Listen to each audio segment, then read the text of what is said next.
Hi, I'm Elsabie from elsabiesmith.com. In this module, we will explore the overlap between spirituality and quantum physics.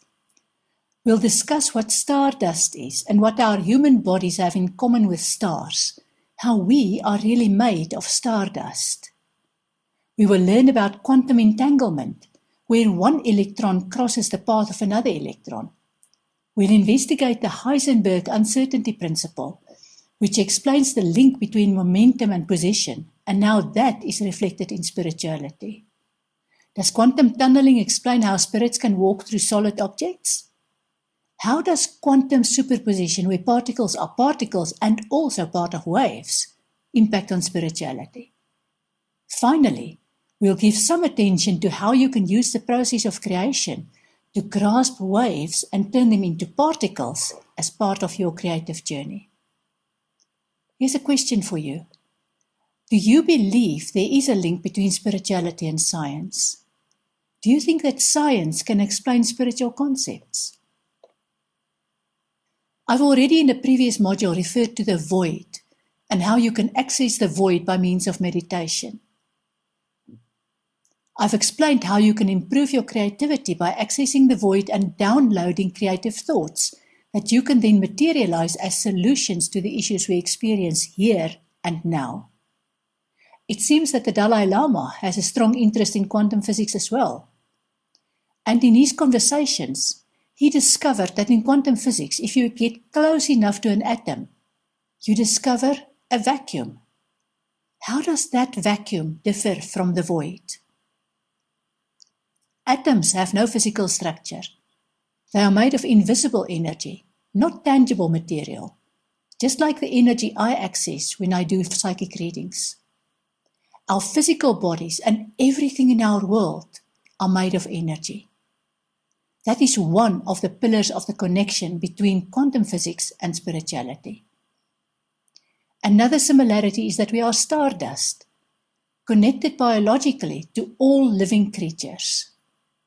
We are made of invisible humming energy, which connects us all at once to everything that exists. What is stardust?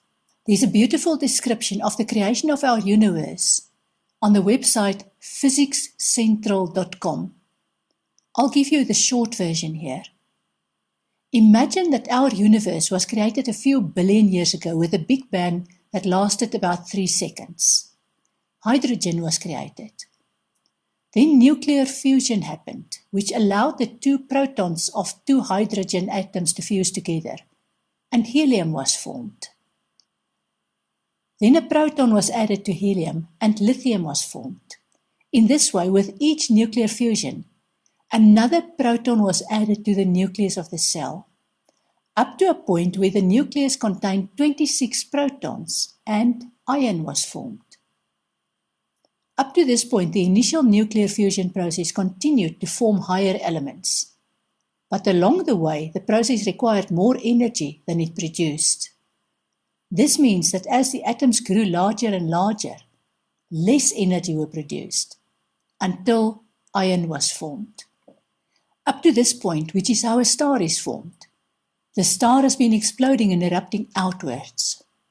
However, at the point where iron is formed, the star is cooling down and no longer grows, and gravity collapses the star.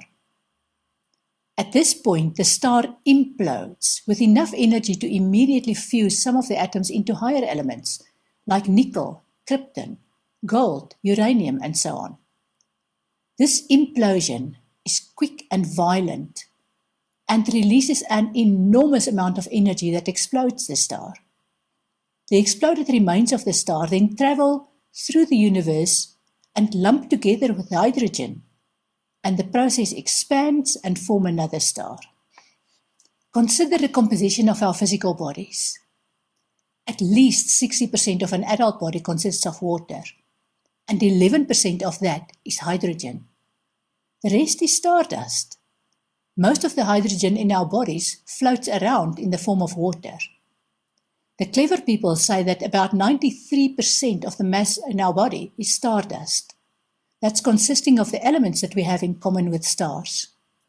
If that doesn't leave you in awe, then I don't know.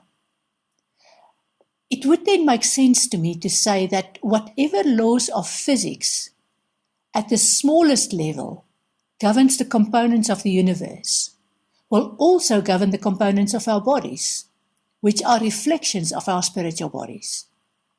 Let's have a look at how quantum physics and spirituality overlap, or how one explains the other either way. Several years ago, I discovered a book, The Tao of Physics, by Fritjof Capra.